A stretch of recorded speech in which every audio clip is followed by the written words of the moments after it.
Uma boa noite para você, graça e paz. Bom estarmos juntos na presença do Senhor. Evangelho de Mateus, capítulo 17.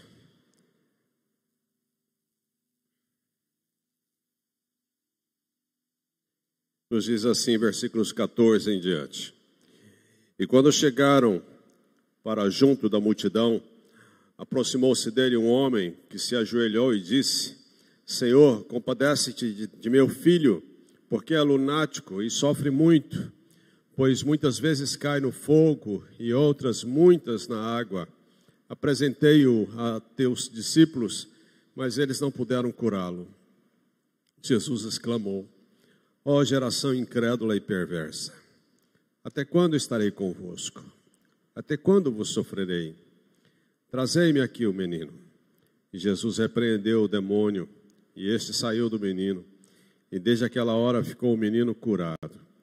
Então os discípulos, aproximando-se de Jesus, perguntaram em particular: por que motivo não pudemos nós expulsá-lo?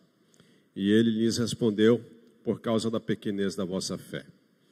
Pois em verdade vos digo que se tiverdes fé como um grão de mostarda, direis a este monte: passa daqui para acolá, e ele passará. Nada vos será impossível. Mas esta casta não se expele, senão por meio de oração e jejum. Amém. Eu gosto de Mateus. Mateus escreve para os judeus, e escreve com a intenção de convencê-los de que Jesus é o Messias, é o Filho de Deus, é o Deus encarnado, é aquele que haveria de vir conforme as profecias do Velho Testamento. Mateus está convicto daquilo que ele crê, ele está convicto, e ele escreve aos judeus, e frequentemente ele lança os seus leitores para o Velho Testamento, para mostrar-lhes de que Jesus foi o cumprimento das profecias do Velho Testamento. Mateus, ele fala sobre Jesus. E aqui, no capítulo 17, mais uma vez ele vai mostrar aos judeus de que Jesus é aquele que tem todo o poder, é a revelação plena do Pai no Filho, é a presença do Deus encarnado. Jesus está aqui no capítulo 17, no monte, juntamente com Pedro, Tiago e João, e ali ele tem uma transfiguração. O seu rosto resplandece como o sol, as suas vestes tornam-se brancas como a luz, e aquele ambiente celestial é tão intenso que Pedro quer fazer a sua tenda e permanecer naquele lugar, porque era um lugar onde se manifestou a glória de Deus. Mas lá embaixo, no pé do monte, um grande problema estava acontecendo. Os outros discípulos que não subiram ao monte e lá permaneceram, eles estão diante de uma situação que eles não conseguem resolver. Um jovem possesso é levado aos discípulos e eles não conseguem resolver. Certamente fizeram o que acreditavam ser possível ser feito. Certamente oraram e repreenderam e nada aconteceu. É algo tão frustrante quando nós oramos e nada acontece. Talvez você já esteja orando há algum tempo e não esteja vendo resultados. Às vezes isso é tão inquietante que começa a enfraquecer a nossa fé, a levantar interrogações na nossa mente acerca da soberania de Deus. da misericórdia de Deus. Se Deus está ouvindo ou não a nossa oração. E não são poucos os casos. Há muitos crentes que às vezes se tornam descrentes por conta disso. Os discípulos estão assim, frustrados. Jesus não fica lá no monte, Jesus desce. A sua obra ainda não havia terminado. Ele ainda tinha que cumprir a missão para a qual veio. E ele desce. E quando ele chega lá no pé do monte, o pai apresenta ali o filho e diz que ele havia apresentado aos seus discípulos, mas eles não puderam curá-lo. Por que que a nossa oração às vezes não é ouvida? Certamente um dos motivos são os nossos pecados. Os nossos pecados fazem separação entre nós e Deus. Eu me lembro de uma vez em que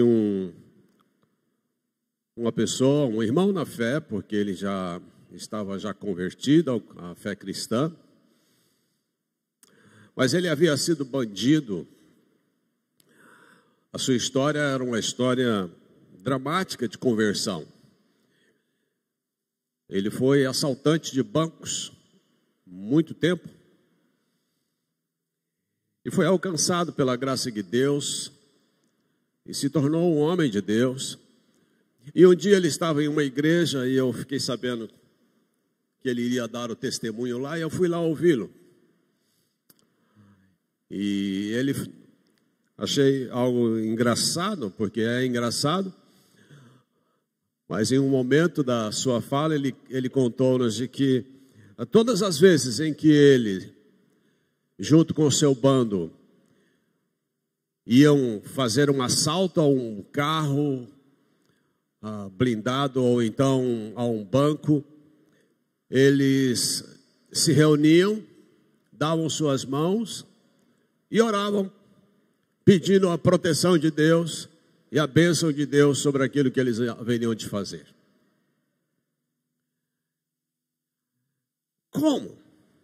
Como é que Deus vai abençoar algo que não é aprovado por Ele? Mas às vezes nós oramos e a nossa vida está em desacordo com Deus.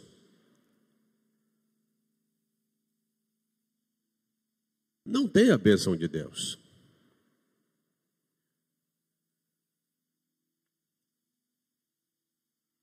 Um dos motivos para a nossa oração às vezes não ser ouvida são os nossos pecados.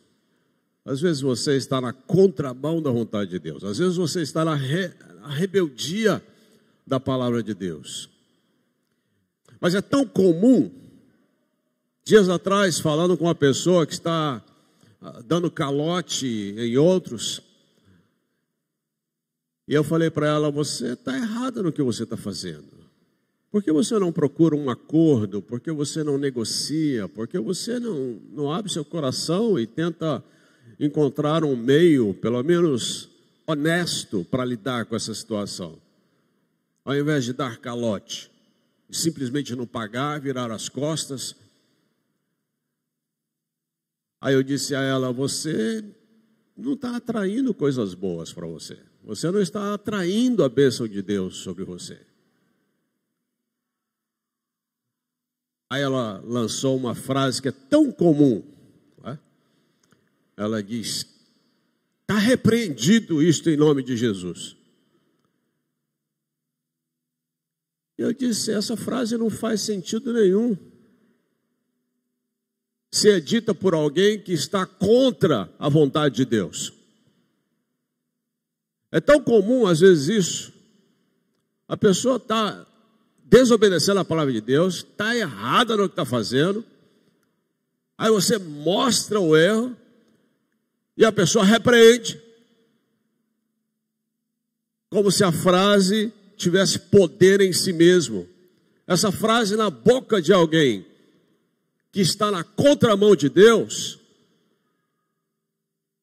é só uma frase. Não tem poder. Não tem unção de Deus. Não tem aprovação de Deus.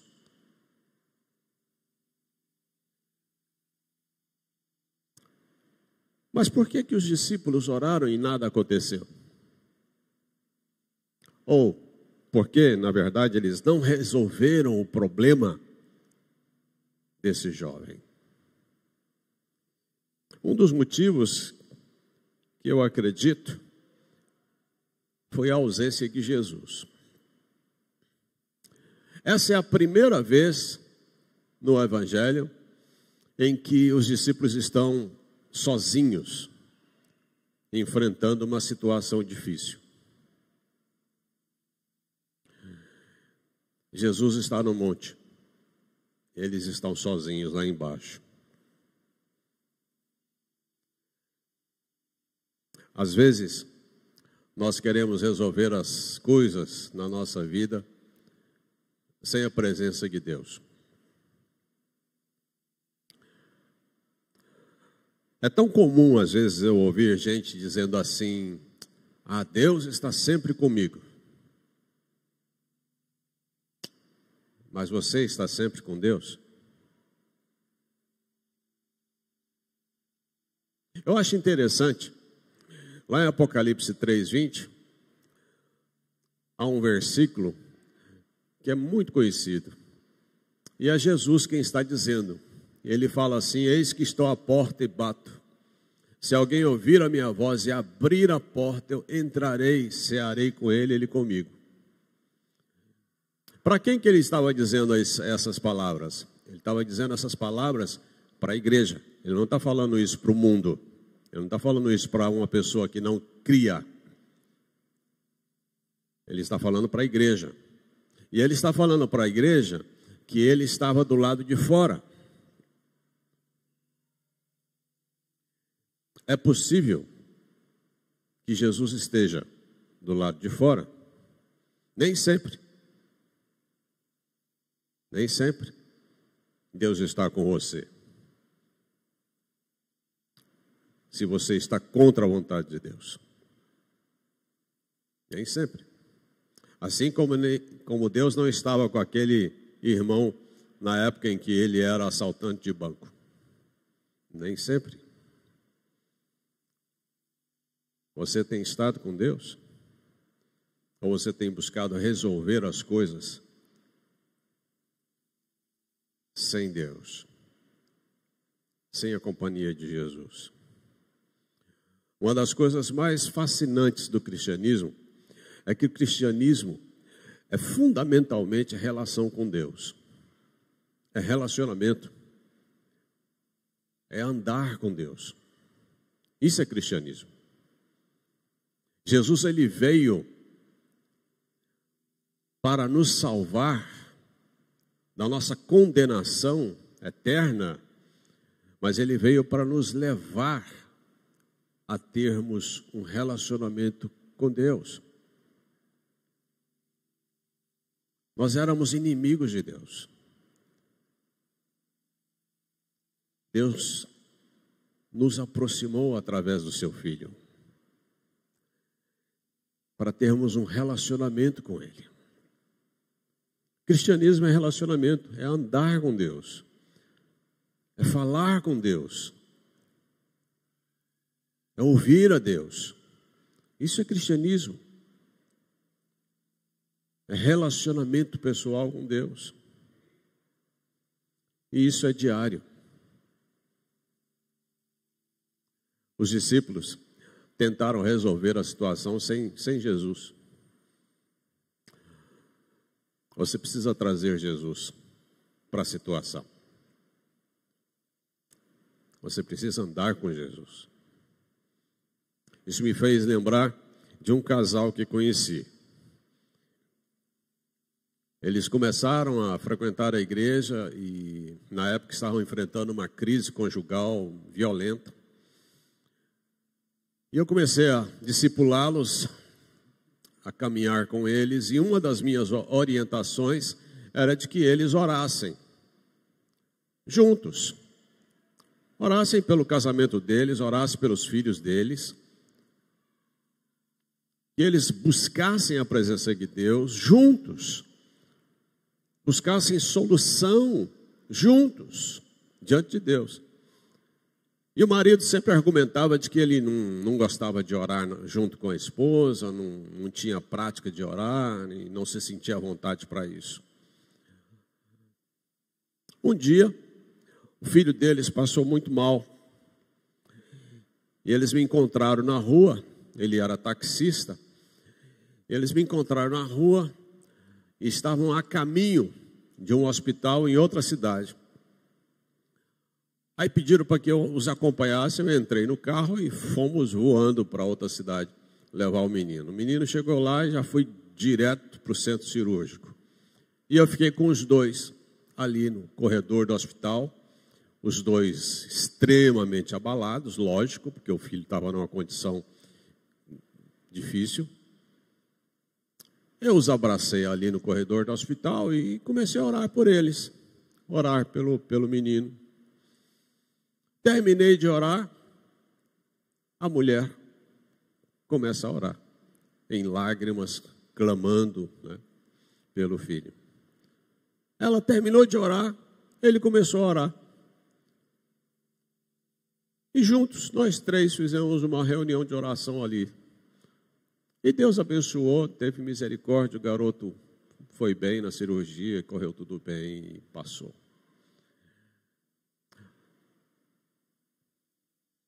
Mas a crise deles continuou. E eu falei com eles, falei, vocês têm orado juntos? Falei, não, pastor, já falei para o senhor que a gente não tem, né, costume, eu não me sinto à vontade. Falei, puxa, mas e naquele dia lá, o que aconteceu naquele dia lá? Que ela orou e você orou? No hospital, no corredor, gente passando para cá, para lá, e você não estava nem aí. Aí eu falei, pastor, mas naquele dia foi diferente. Eu falei, diferente por quê? Se o seu casamento está indo por ralo. Seu casamento está em crise também, tá igual lá o seu filho na sala de cirurgia.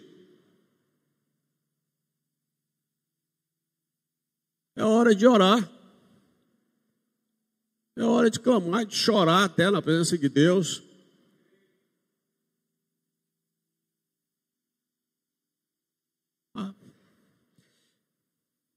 Traz Deus para a situação. Não fica tentando resolver a situação sozinho, se você não está conseguindo lidar com a situação. Tem coisas que fogem à nossa condição humana de resolver. Tem coisas que estão além da nossa estrutura humana de fazer. Era o caso aqui. O problema aqui era espiritual. Tem coisa que remédio resolve. Tem coisa que internação resolve.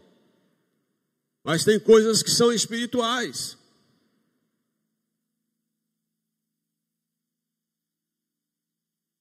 Tem coisas que vai além da nossa condição humana de resolver. Traz Deus para a situação.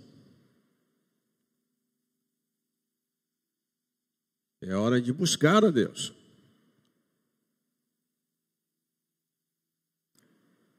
E tem coisas que um recurso pequeno não resolve. Tem coisas que exigem mais intensidade.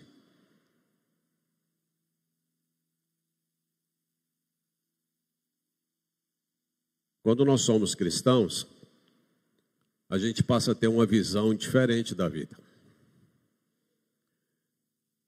Uma pessoa que não é cristã, ela não consegue entender certas coisas, porque não enxerga, não tem visão espiritual para isso. Não é à toa que as Escrituras falam que o homem natural, ele não discerne das coisas sobrenaturais. Ele não consegue discernir. Mas quando você entrega a sua vida a Jesus, a Bíblia diz que o Espírito Santo passa a habitar seu corpo. Você passa a ter uma mente diferente. A sua percepção espiritual é aguçada. A sua forma de ver o mundo é diferente. Você que não é cristão, talvez você realmente esteja aí olhando e falar, mas será que é? Olha, experimente. Experimente. Experimente Deus. Eu acho gozado que às vezes eu encontro gente que zomba de Deus, critica o cristianismo, critica a fé, sem experimentar. Experimenta. Abre seu coração diante de Deus. Faça uma oração sincera diante de Deus. Se arrependa dos seus pecados diante de Deus.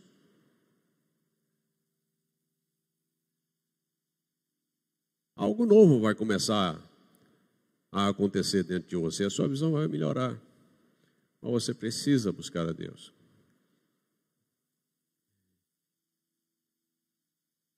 O entendimento seu acerca da fé vai aumentar na medida em que você buscar mais a Deus.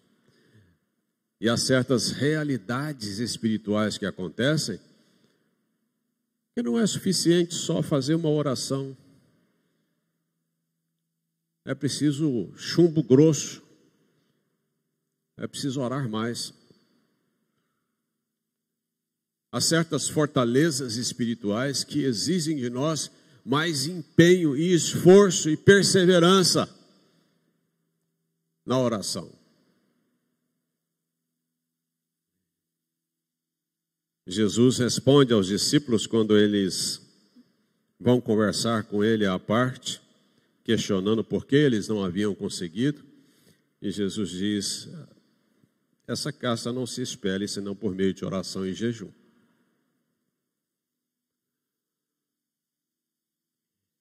Por que eles não conseguiram? Por causa da ausência de Jesus, tentaram resolver a situação sozinhos.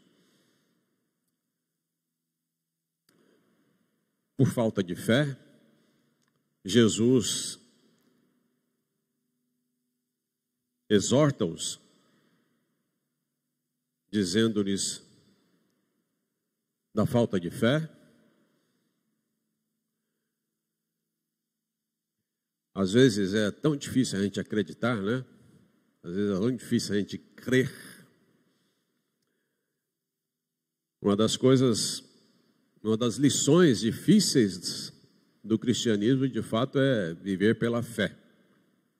Viver pela fé não é fácil. É mais fácil você viver pelo que sente, é mais fácil você viver pelo que vê.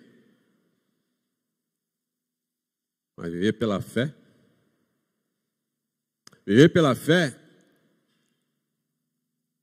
é viver pelo que você crê. Deus disse isso, eu acredito, eu espero, eu sei que Deus é fiel. E sei que Deus é fiel à sua palavra. E você pega essa promessa e se apropria dela no seu coração. E espera por ela. Viver pela fé. Se você é do tipo de crente que vive pelo que sente, uma hora você vai sentir algo, outra hora você não vai sentir nada.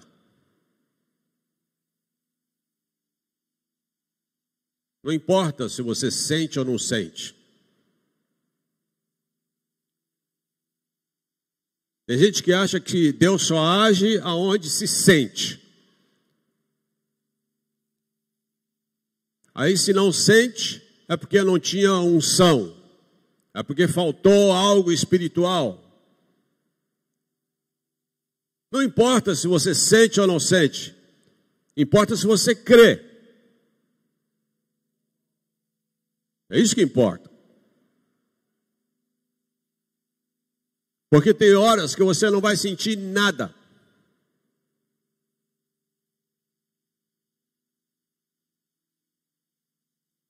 Mas nessas horas, você vai precisar continuar crendo.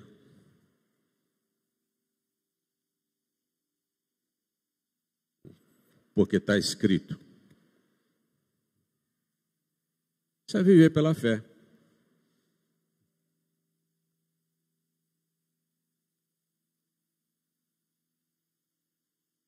Agora, se você é do tipo que vive pelo que sente, uma hora você vai sentir vontade, outra hora você não vai sentir vontade.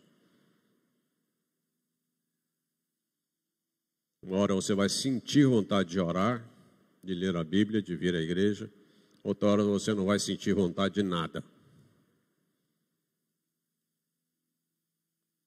Mas se você vive pela fé,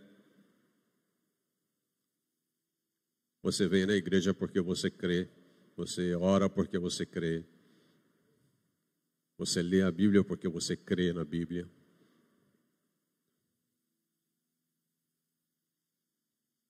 Você é cristão porque você crê, não porque você sente. E eu não sou contra sentir. Eu só estou dizendo para você que você não pode se fundamentar no que você sente. Seu alicerce não é o que você sente, é o que você crê.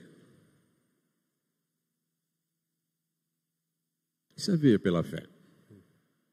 Que Deus abençoe sua vida e que te dê uma fé robusta, capaz de perseverar a todo instante, em qualquer situação.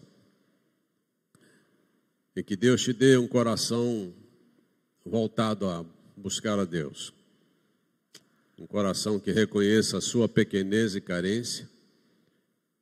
E um coração que reconheça a grandeza, a misericórdia e o poder de Deus. Deus te abençoe. Vamos orar. Senhor, nós te bendizemos, porque o Senhor é o nosso Deus. Nós temos posto em Ti a nossa confiança, Senhor. Porque o Senhor é fiel à Sua palavra. O Senhor é misericordioso e presente. Pai querido, louvamos o Teu nome, Senhor. Tua palavra diz que o Teu Espírito nos assiste nas nossas fraquezas e que nós não sabemos orar como convém. Mas o Senhor nos convida a nos aproximarmos de Ti. O Senhor nos convida, Senhor, para estar na Tua presença. O salmista diz-nos que na Tua presença há delícias perpetuamente. Senhor, às vezes estar na Tua presença para alguns é algo tão cansativo, monótono. Pai, dá prazer ao nosso coração em estar na Tua presença. Dá-nos, ó Deus, a graça de sempre experimentarmos no Senhor essa intimidade contigo, Pai. Perdoa os nossos pecados. Fala ao nosso coração. Dá-nos sensibilidade à Tua palavra. Ajuda-nos, ó Deus, a crermos em Ti sempre. E a não duvidarmos, a não titubearmos, a não tropeçarmos nos nossos joelhos. Ó Deus, dá-nos a firmeza e a graça que necessitamos